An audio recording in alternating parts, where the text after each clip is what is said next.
마태복음 5장 13절로 16절 말씀을 교독하겠습니다. 너희는 세상의 소금이니 소금이 만일 그 맛을 잃으면 무엇으로 짜게 하리요? 후에는 아무 쓸데없어 다만 밖에 버리워 사람에게 밟힐 뿐이니라. 너희는 세상의 빛이라.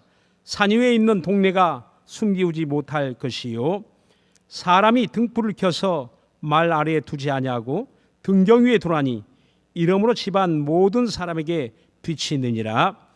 이같이 너희 빛을 사람 앞에 비치게 하여 저희로 너희 착한 행실을 보고 하늘에 계신 너희 아버지께 영광을 돌리게 하라.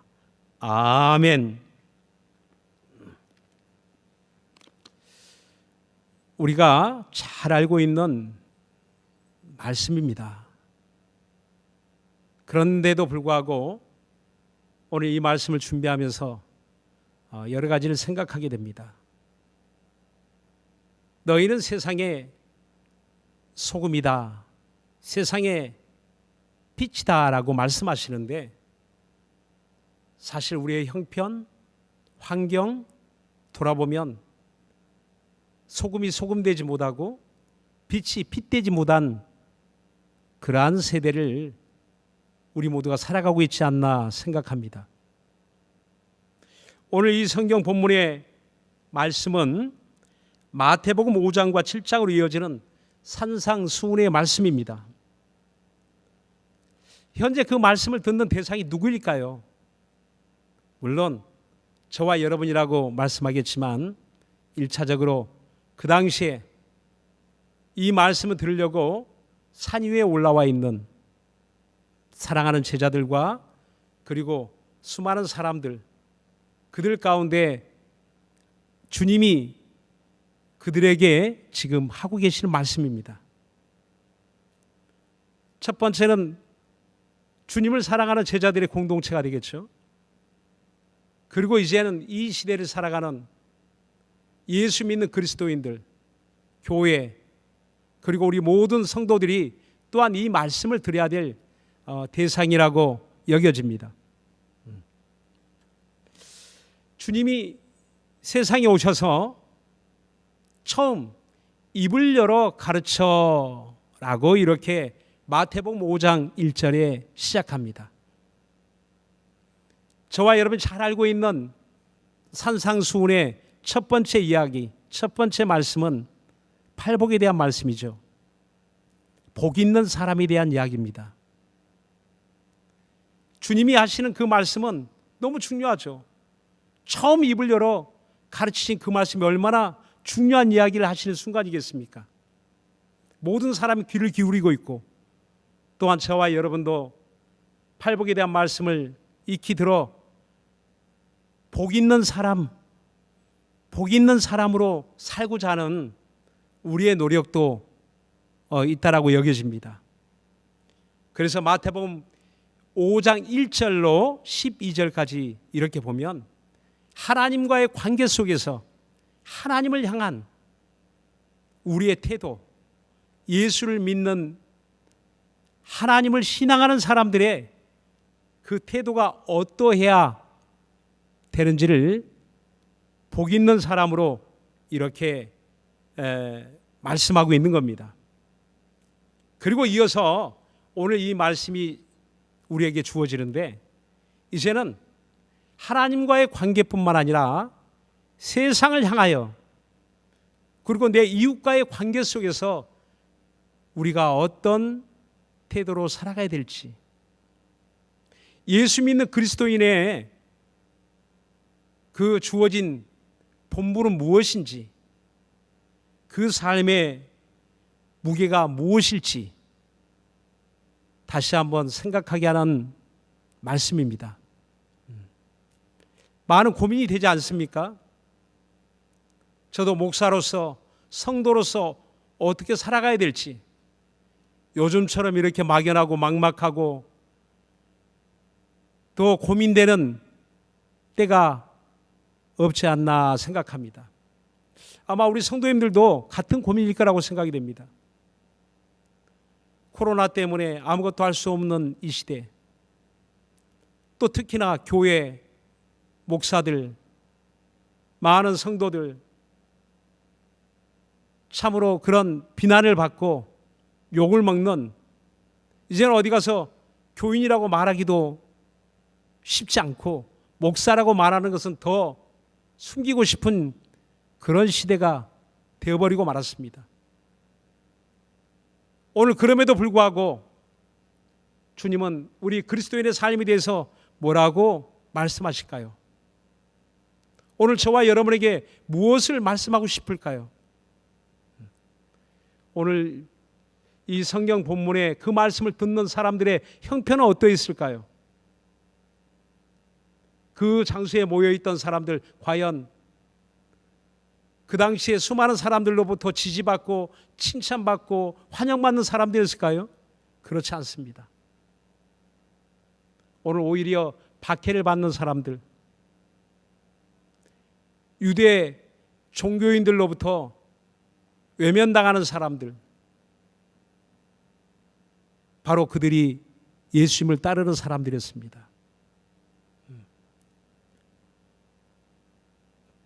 오늘날도 마찬가지라고 여겨집니다. 오늘 이렇게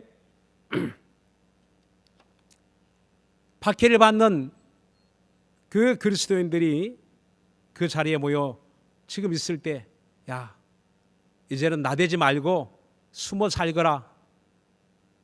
이제는 부끄러우니까 꼭꼭 숨어 있어.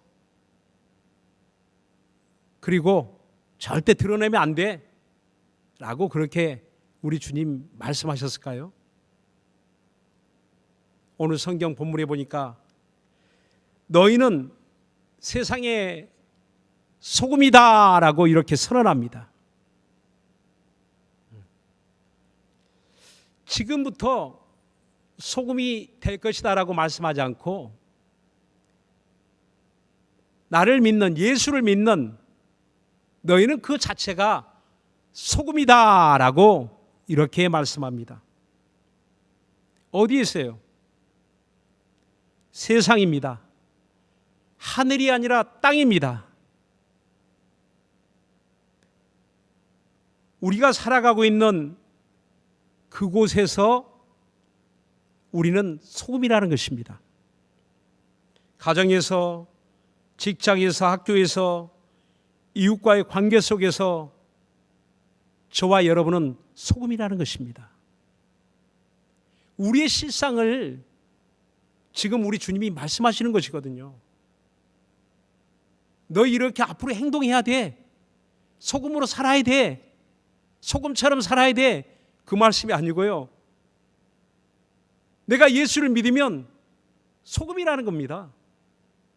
하나님의 은혜를 받았으면 소금이라는 겁니다. 내가 성령으로 거듭났으면 소금이라는 것입니다. 소금의 속성이 무엇일까요? 어떤 조사 연구에 의하면 소금이 쓰여지는 곳은 14,000여 곳이라고 그렇게 말합니다.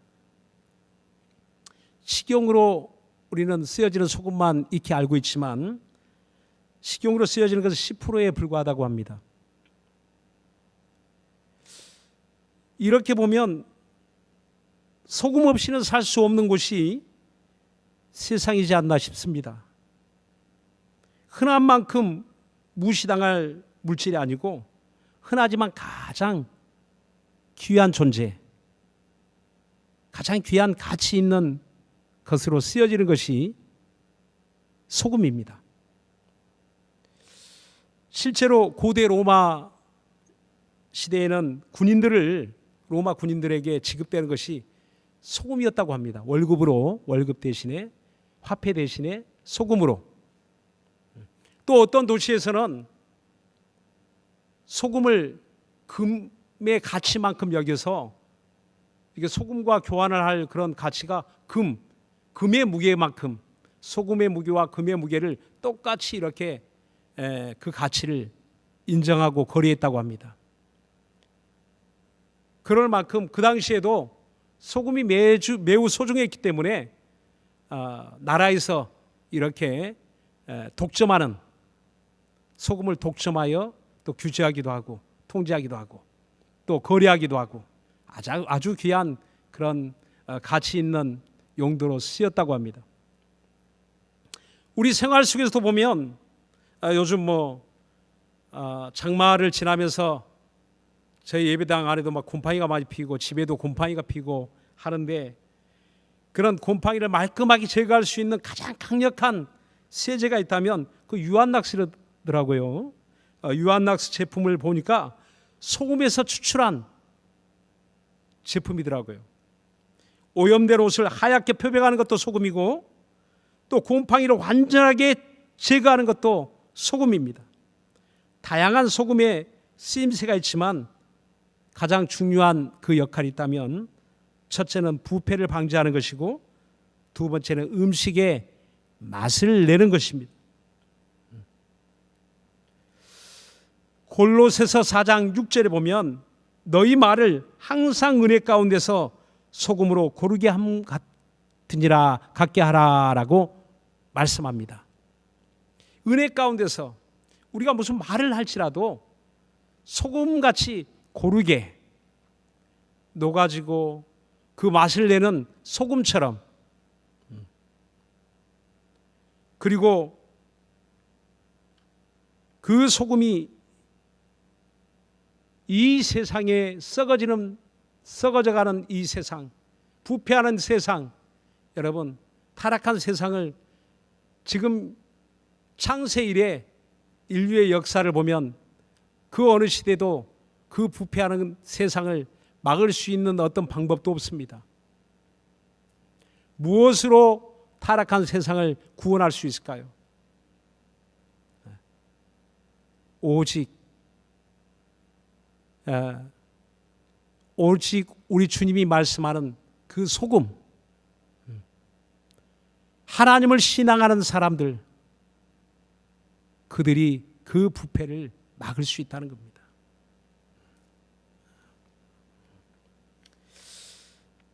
그러나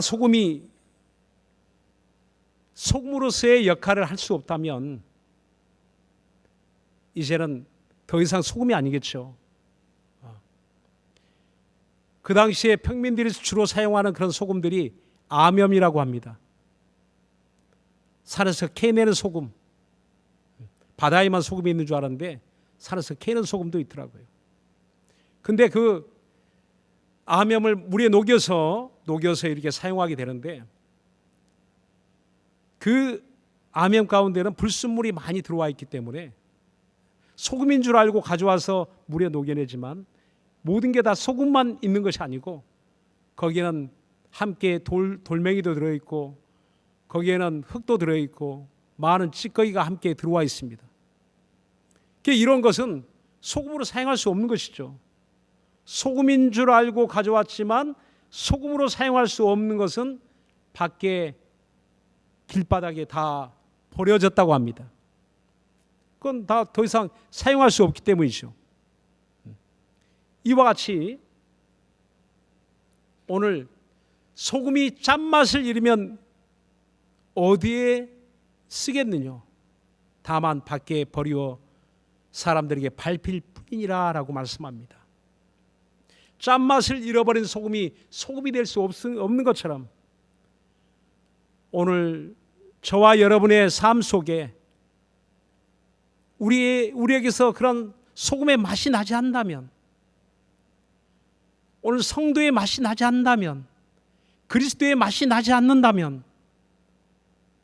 어떻게 되겠습니까? 아무 쓸데없느니라.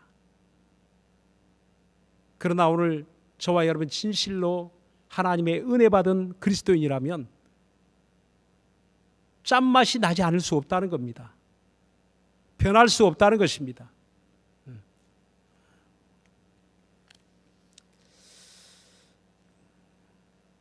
그래서 그 소금이 짠맛을 내려면 녹아져야 되는데 녹지 않으면 소금의 역할을 할 수가 없게 되겠죠. 희생하고 베풀지 않으면 아무것도 아니라는 것입니다. 그런데 요즘 세태를 보면 교회가 세상 사람보다 더 인색하고 이기적이고 베풀지 않고 주장하고 희생하지 않고 오히려 빼앗으려고 합니다. 소금이 아니죠. 가짜 소금입니다. 교회 안에서만 희생하고 베푸는 것이 아니라 삶의 터전, 세상 속에서 그렇게 사는 것이 그리스도인이라고 말하고 있습니다. 진짜 그리스도인은 자칭 그리스도인이 아니고 내가 그리스도인이야, 내가 예수 믿는 사람이야 라고 말하기 전에 세상 사람들로부터 저 사람들 그리스도인이야 라고 이렇게 불려졌습니다. 안디옥 교회 교인들이 그랬고요. 최초에 그리스도인이란 그 이름이 교회로부터 시작된 게 아니고 세상 사람들로부터 교회를 바라보고 또 예수 믿는 사람들을 보니까 저 사람 진짜 그리스도인이다. 그리스도를 닮은 사람들이다. 예수처럼 사네? 예수처럼 행동하네? 예수처럼 말하네? 요즘 교회 안에서도 교회 밖에서도 우리가 생각하게 되는 것은 정말 그리스도인답게 살고 있는가? 나는 그리스도인답게 말하고 있는가? 그리스도인답게 행동하고 있는가? 이것을 다시 한번 내 자신을 보게 됩니다. 우리가 항상 거울을 보는 것처럼 이 세상 사람들은 지금 교회를 어떻게 보고 있을까요? 오늘 저와 여러분은 어떻게 보고 있습니까? 그리스도인이라고 말하고 있습니까? 그리스도인을 그리스도인이라고 보지 않는, 말하지 않는, 그렇다면 문제가 있다는 겁니다. 물론 다 칭찬하는 이야기는 아닙니다. 저가 그리스도인이네, 예수쟁이네, 약간 비난이 있고 조롱이 섞인 이야기지만 그래도 그 중요한 핵심은 예수 그리스도를 닮았다는 겁니다. 주님을 닮았다는 겁니다. 그런데 예수 닮지 않는 그리스도인들이 많은 것 같습니다. 예수 닮지 않는 교회가 많은 것 같습니다. 그래서 이 시대를 향해서 주님은 소금, 너희는 세상의 소금이다. 다시 한번 이 교회를 향해서 너희는 가짜 소금이 아니고 진짜 소금이다. 짠맛을 내는 소금이다.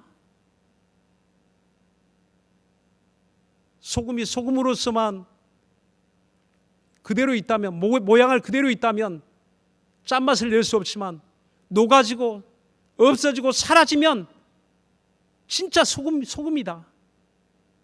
그때야 비로소 짠맛을 내고 섞여서 스며들어가서 맛을 내는 진짜 소금이 된다는 겁니다. 두 번째, 오늘 주님 말씀은 세상의 빛이다라고 말씀합니다. 너희는, 박해를 받고 있는 너희는, 사람들이 그리스도인이라고 말하는 너희는, 진짜 그리스도인은 세상의 빛이다라고 이렇게 말씀합니다. 빛이라고 하면 대낮에 태양빛을 우리 먼저 생각하지만 그런 빛이 아니라 어둠을 밝히는 집안의 작은 등불이라고 말씀합니다. 그 등불에 비유하고 있죠. 집안의 등불은 말 아래 이렇게 계량 기구로 또 물건을 담는 그릇으로 사용하는 말 아래에 두지 않고 말 위에 두라니 집안 모든 사람에게 비치느니라 라고 말씀합니다. 그러니까 그 등불은 대낮에는 켜지 않습니다. 밤에 켜죠. 낮에는 집안 문을 열어놓으니까 햇빛이 들어오지만 밤에는 문을 닫으니까 캄캄하죠. 그 유대인들의 그런 가옥 구조를 보면 거의 평민들이 살아가는 그런 구조는 방 한 칸입니다. 방 한 칸에 거실 되고 거기가 주방이 되기도 하고 침실이 되기도 하고 또 한켠에는 물건을 쌓아놓기도 하고 거기서 사람들이 가족이 함께 살아갑니다. 그래서 밤이 되면 그 등불은 중요한 역할을 합니다. 등불 없이는 생활할 수가 없어요. 가정에서 함께 살아갈 수가 없어요. 가정이 가장 중요한 등불, 가족 모두에게 비춰지는 등불, 그 등불은 가장 먼저 교회를 밝히는 등불이 아니고 내 가정을 밝히는 등불이라는 겁니다.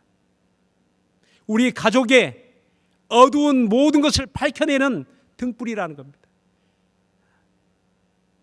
어두운 그늘을 다 물러가게 하는 등불, 어둠을 사라지게 하는 등불, 그 의미 안에 세상에 너의 빛이다 라는 말 속에 우리는 너희는 등불이다, 가정의 불신앙을 물러가게 하는 등불이다, 가정의 모든 어두운 그늘을 다 사라지게 하는 등불이다 라고 이렇게 말씀하는 겁니다. 그 어둠을 밝히는 것은 태양빛만 아니라 태양빛이 있는 낮에는 뭐 다른 빛이 필요가 없잖아요. 그러나 캄캄한 어두운 밤에는 별빛도 빛이 나고 달빛도 빛이 납니다. 그래서 동방 박사가 예수님을 찾아올 때 그 별을 보고 별빛을 보고 찾아옵니다.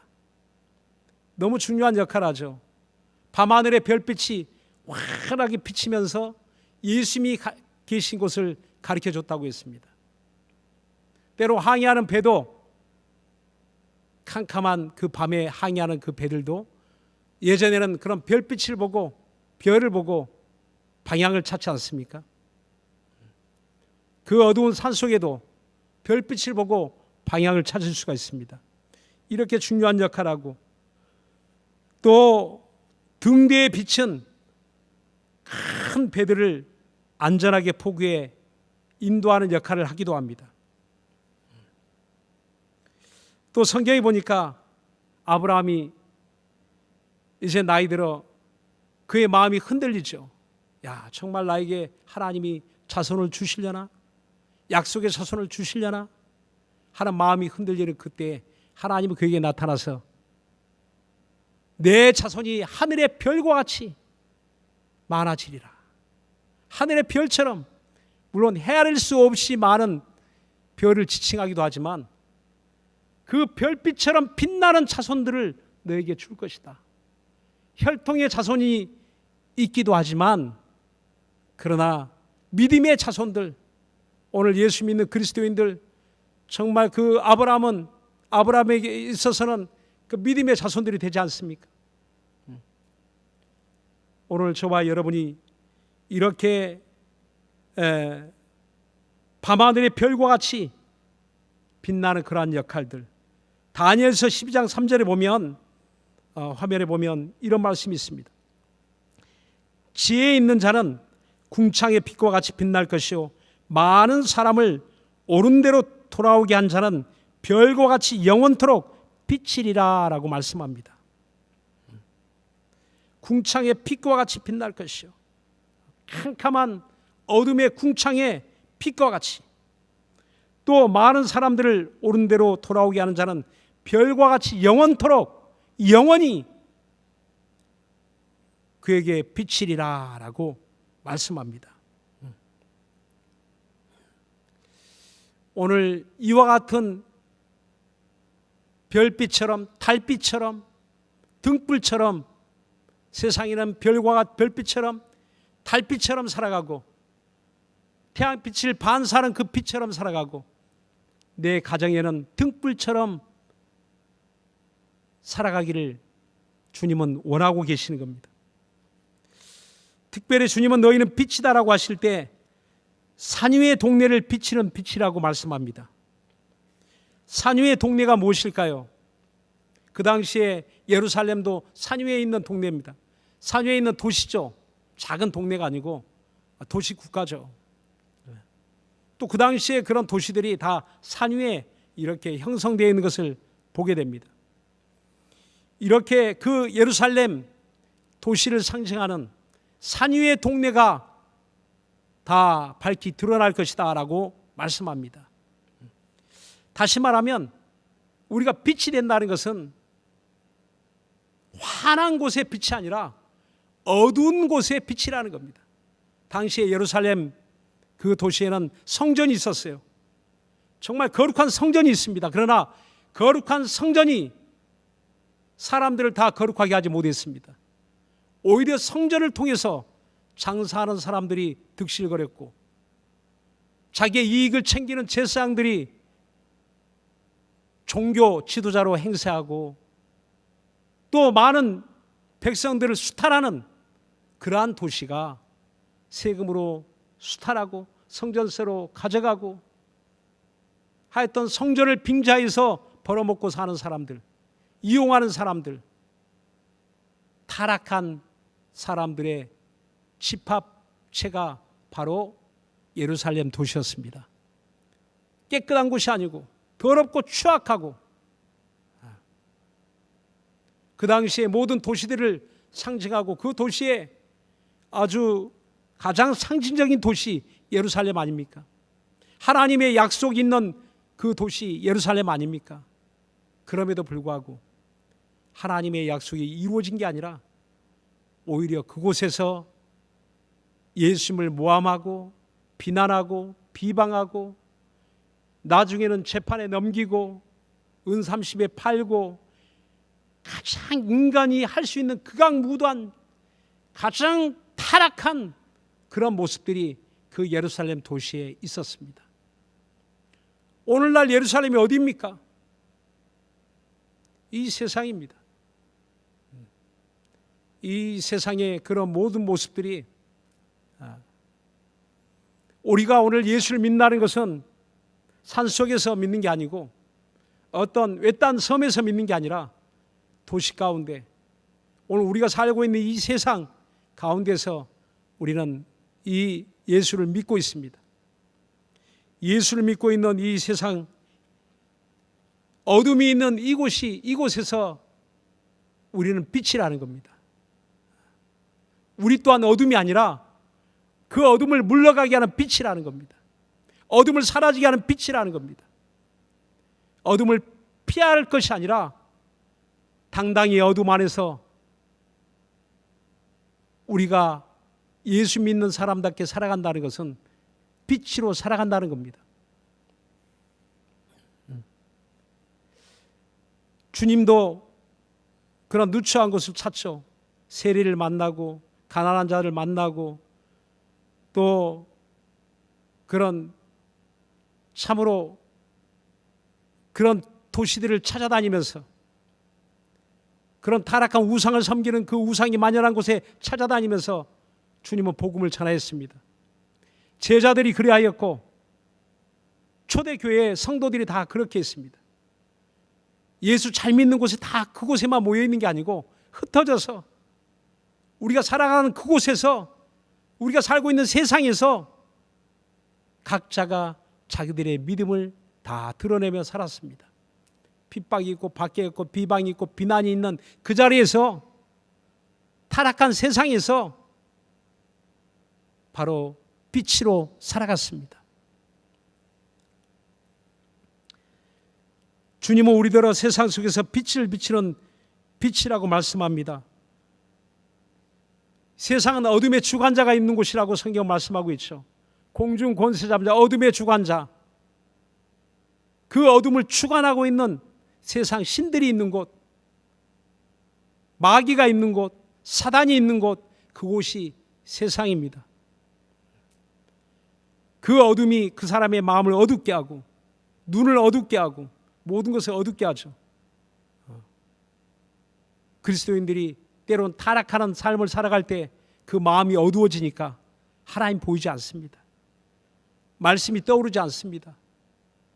그러니까 은밀한 곳에서 죄를 짓고 타락한 삶을 살아가죠. 그러나 빛이 빛으로 드러난다면, 그래서 세상의 빛이다라고 할 때 그 빛은 우리가 본래 가지고 있는 빛이 아니고 그건 빛을 가지고 있는 자라는 원어적 의미가 있습니다. 너희는 빛을 가지고 있는 자다. 세상에서 빛을 지니고 있는 자다. 어떤 빛입니까? 요한복음 8장 12절에 보니까 우리 주님은 나는 세상의 빛이다 라고 말씀합니다. 요한복음 1장 5절에도 보니까 그런 세상에 비치는 빛이요 참 빛이다 라고 말씀합니다. 그 빛이 우리 안에 있다는 겁니다. 그 빛이 반사하여 등불이 되고, 그 빛이 반사하여 별빛이 되고, 그 빛이 반사하여 달빛이 되어지는 겁니다. 그러므로 오늘 주님이 가지고 계신 그 빛을 우리가 항상 우리 마음에 환하게 비춰진다면, 나는 세상의 빛이니 나를 따른 자는 어둠에 다니지 아니하고 항상 빛 가운데 다닐 것이다 라고 말씀합니다. 생명의 빛을 얻으리라 라고 말씀합니다.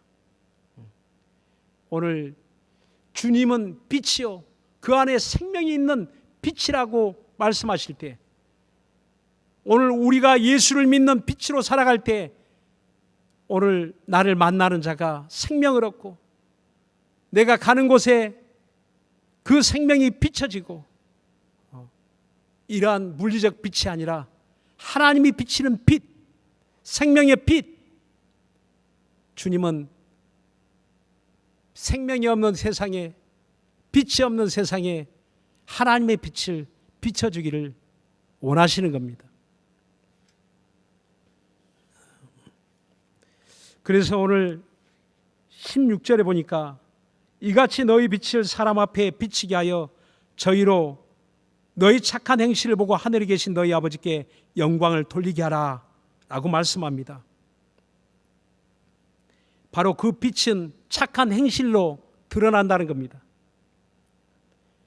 성도들의 착한 행실, 교회의 착한 행실. 그러나 착한 행실이 없는 곳에 빛은 빛으로 드러나지 않습니다. 오늘 그리스도인들이 착한 행실을 통해서 빛으로, 우리가 진짜 그리스도인이라면, 요즘 이런 노래가 유행하더라고요. 찐이다. 찐, 찐, 찐, 찐. 완전 찐이다. 진짜가 나타났다. 라는 노래도 있더라고요. 가짜가 아니라 진짜. 우리가 진짜 그리스도인이라면, 진짜 교회라면 착한 행실을 통해서 내가 내 의로서 영광 받는 것이 아니고 주님으로 영광 받으시게 하는, 하나님이 영광 받으시게 하는, 하나님을 알게 하는 그러한 일이 나타나게 될 것입니다. 지금 당장 아니라도 시간이 지나고 보니까 오늘 예수님 한 분으로 시작했던 이 그리스도의 복음이 이제는 온 세상에 전파되고 이렇게 많은 사람들이 예수를 믿게 되는, 정말 이런 세상을 맞이하는 것처럼 오늘날도 빛이 없는 곳에 우리가 가서 빛의 역할을 나타내게 된다면, 소금이 된다면 우리는 하나님이 바로 진짜 그리스도인을 통해서 일하게 되실 것입니다. 오늘 우리 교회도 이런 가짜 교회가 아니라 진짜 교회라면, 진짜 성도라면, 그리스도인이라면, 참 그리스도인이라면 오늘 우리가 있는 곳에서 빛으로, 소금으로 살아갈 수 있기를 예수님으로 축원합니다. 기도하겠습니다. 이 시간 우리 함께 기도하실 때 소금으로, 내가 녹아지고 짠맛을 내는 소금으로 살게 하시고 어둠을 밝히는 빛으로 드러나게 하여 주옵소서.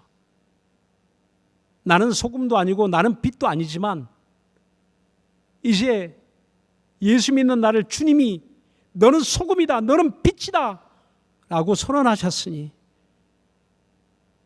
그 말씀이 진실로 우리에게 이루어져서 가짜 소금, 가짜 빛이 아니라 진짜 소금, 진짜 빛으로 살아가게 도와 주옵소서. 우리 다 같이 간절한 마음으로 우리 기도합시다.